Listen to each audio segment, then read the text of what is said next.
Bonjour à tous, bonjour les amis. Alors, on va parler des transformations du potager sans travail du sol en juin.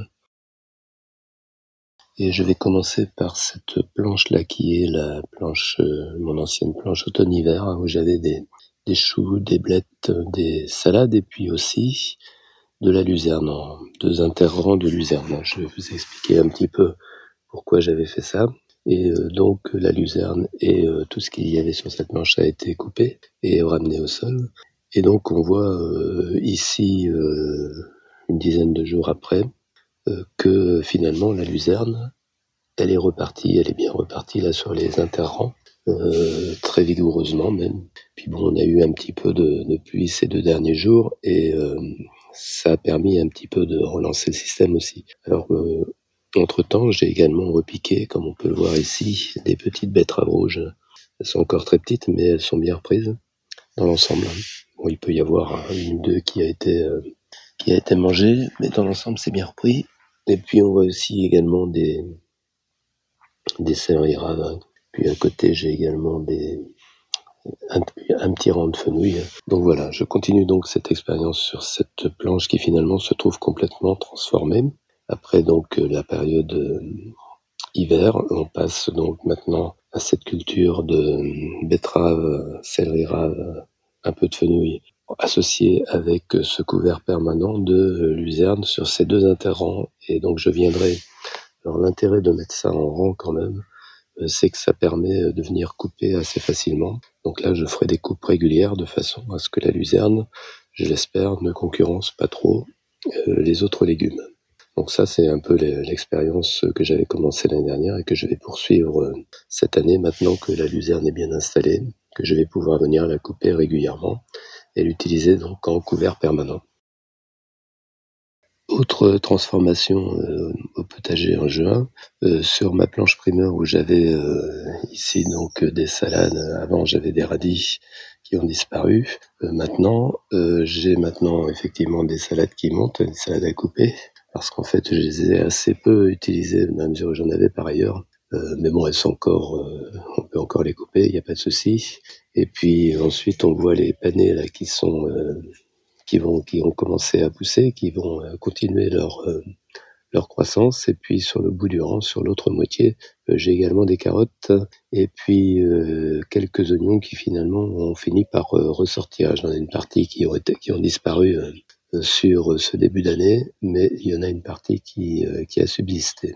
Et puis sur la partie gauche, j'avais en fait de la roquette que j'ai utilisée comme un peu comme engrais vert, hein.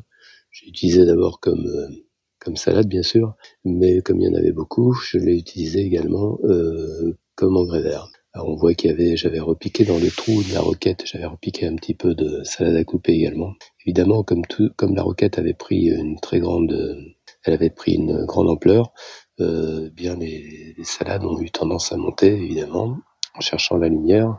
Et c'est ce qui explique pourquoi elles sont dans cet état-là. Mais bon, ça c'est pas vraiment un souci.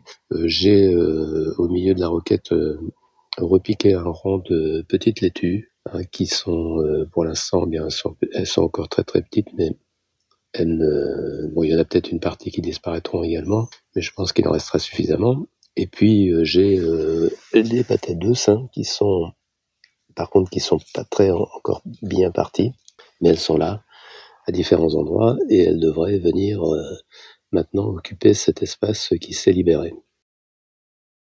Autre transformation là sur cette planche où maintenant j'ai des courgettes en bout de planche là, qui commencent à bien pousser d'ailleurs.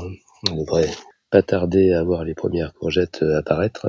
Et donc c'est la planche où on voit ici que j'ai un rang de maïs à gauche bien développé et un rang de maïs sur la droite qui lui est beaucoup moins développé, et sont beaucoup plus chétifs. Alors sur cette planche j'avais en fait ici un rang de fraisiers, hein, qui ont bien donné d'ailleurs et que j'ai gardé assez longtemps parce que finalement manger des fraises c'est quand même intéressant.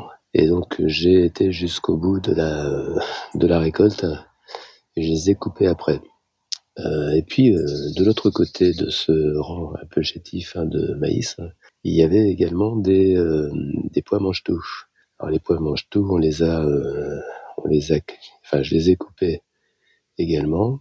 Donc là, sur les pois mange-tout, on aurait pu attendre encore un petit peu, on espérait encore un petit peu. Mais bon, voilà, comme je voulais laisser la place au maïs. Et puis ensuite, il y a également, j'ai mis en place des tipis de bambou là. Au pied de ces tipis, j'ai semé récemment des haricots, donc qui sont pas encore levés, mais qui vont venir accompagner le maïs pour le reste de la saison. Les fraisiers, je les ai coupés, je les ai pas arrachés, je les ai coupés, ils sont encore là, d'ailleurs on voit qu'ils commencent à repartir, mais bon, les maïs vont pousser maintenant beaucoup plus vite, et les haricots, je l'espère aussi, ce qui fait que ces maïs, ils vont disparaître, je pense, assez rapidement, ils n'auront pas la force pour résister à toute cette végétation. Et puis de l'autre côté, je sais pas si vous voyez là, mais par exemple ici, j'ai des petits choux raves que j'avais repiqués. Alors il y en a une partie qui ont disparu, mais j'en ai quand même quelques-uns qui se sont installés. Ceux-là, ils sont côté soleil, ils devraient résister, ils devraient aller jusqu'à leur maturité.